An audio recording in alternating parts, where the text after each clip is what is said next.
당시 고린도 도시는 이 상업이 발달하고 부유한 곳이었지만 동시에 사람들 사이의 갈등과 이 소송이 끊이지 않는 곳이었습니다. 당시 헬라와 로마 사회에서 재판이라는 것은 단순히 시비를 가리는 것을 넘어서 광장 중앙에 있는 재판석, 이 베마라고 불렸던 재판석에 서서 자신의 권위와 이 지위를 대중에게 과시하고 상대방에게 수치심을 주는 일종의 사회적 공식 석상과도 같았습니다. 권력이 있고 돈이 있는 사람들은 사소한 문제로도 법정에 서기를 주저하지 않았고 이 법의 힘을 빌려 자신의 명예를 드높이려 했습니다. 문제는 이러한 세상의 소송 문화와 이기심이 예수 그리스도의 십자가의 사랑으로 세워진 이 고린도 교회 안으로 고스란히 밀려 들어왔다는 것입니다. 이 성도들끼리 일어난 사소한 재정적 또 일상적 다툼을 품어내지 못하고 이방인 재판관들 앞에서 서로를 고발하며 교회의 명예를 땅에 떨어뜨리고 있었습니다. 오늘 본문에서 사도 바울은 이 안타까운 현실을 지적하면서 말씀을 이어가고 있습니다. 본문 1절에서 6절까지의 말씀을 보면 세상 법정으로 달려가는 고린도 교인들의 어리석음을 먼저 탄식합니다. 2절에 보면 성도가 세상을 판단할 것을 너희가 알지 못하느냐. 또 3절에도 보면 우리가 천사를 판단할 것을 너희가 알지 못하느냐라고 강력해서 반문하고 있습니다. 이것은 성도의 종말론적인 영광을 일깨워주는 말씀입니다. 예수 그리스도를 구주로 믿는 우리는 비록 이 땅에서는 연약해 보일지라도 마지막 날에 주님과 함께 왕노릇하며 세상과 타락한 천사들까지도 심판할 영광스러운 권세를 약속받은 자녀라고 말씀하는 겁니다. 그러니까 우리는 하나님 나라의 왕의 자녀로서 마지막 때에 아주 영광스러운 심판의 역할을 주님과 함께 감당하게 될 것입니다.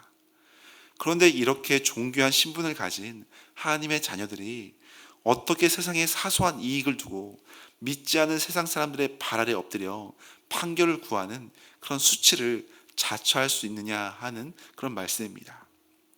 우리의 정체성은 이 세상의 법정에서 누가 더 옳은지 증명하는 데 있지 않고 하나님의 말씀 안에서 서로를 용납하고 화평을 이루어내는 주님의 십자가 권세 아래 있음을 기억해야 합니다.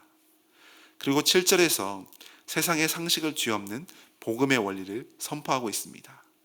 너희가 피차 고발함으로 너희 가운데 이미 뚜렷한 허물이 있나니 차라리 불의를 당하는 것이 낫지 아니하며 차라리 속는 것이 낫지 아니하냐. 당시 고린도 사람들은 속고 이 손해보는 것을 단순한 손실 정도가 아니라 명예적으로 큰 수치로 여겼습니다. 그러나 바울은 세상 법정에서 이 재판의 승패와 상관없이 형제를 고발한 그 순간 이미 영적으로 십자가의 길에서 벗어난 패배라고 선언하는 부분과 같습니다. 그러면서 차라리 불의를 당하는 것이 낫고 차라리 속으면 손해를 당하는 것이 낫다고 말하고 있습니다. 이것이 바로 우리를 구원하신 예수님의 사랑의 마음이기 때문입니다. 예수님은 모든 만물의 재판장이시지만 우리를 살리시기 위해 이 십자가에서 억울한 정죄를 당하시고 기꺼이 생명을 내어주시는 가장 큰 손해를 감당하셨습니다. 일상에서 형제와 다툼이 생겼을 때 나의 권리와 이 억울함을 끝까지 주장하면 결국 공동체가 깨질 수 있지만 내가 십자가를 지고 차라리 사랑으로 희생할 때 그곳에 낙심한 심령이 회복되고 공동체가 다시 일어날 수 있게 되는 은혜가 있다는 의미입니다. 주님 안에서의 승리는 내 유익만 다 챙기는 것이 아니라 십자가의 사랑으로 형제를 긍휼히 여기고 품어내는 데 있기 때문입니다. 그렇지만 우리가 여기서 한 가지 주의 깊게 분별해야 할 부분이 있습니다. 바울이 차라리 불의를 당하라고 권면한 것은 개인의 사소한 다툼이나 이기적인 갈등 속에서 서로 불쌍히 여김으로 회복하라는 이 화해의 말씀이면서 교회 공동체를 거룩하게 세워가기 위한 섬김의 말씀입니다. 그런데 안타깝게도 오늘날 일부 이 타락한 지도자들이나 권력을 가진 자들이 구조적인 부정부패와 심각한 범죄를 저지르고도 이 본문을 악용해서 성도들에게 마치 덮어두고 참으라며 십자가의 은혜를 방패막이로 삼는 경우가 있다는 속상한 현실입니다. 그러나 9절과 10절에서 바울은 불의한 자, 곧 탐욕을 부리고 속여 빼앗는 자들은 하나님의 나라를 유업으로 받지 못한다고 준엄하게 경고하고 있습니다. 하나님의 말씀은 결코 불의를 은폐하는 도구가 될 수가 없습니다. 이 교회의 거룩성을 심각하게 훼손하는 범죄에 맞서 눈물로 공의를 구하는 성도들의 애통함은 칭찬받아 마땅한 일입니다. 그래서 로마서 13장 말씀에서도 세상의 법과 질서를 통해서 하나님의 공의를 엄밀하게 이루어 가신다고 말씀하고 있습니다. 또한 오늘 본문 마지막 11절은 이렇게 말씀합니다. 너희 중에 이와 같은 자들이 있더니 주 예수 그리스도의 이름과 우리 하나님의 성령 안에서 씻음과 거룩함과 의롭다 하심을 받았느니라. 예수님의 십자가는 우리의 불의를 씻어서 거룩하게 하는 능력이 됩니다.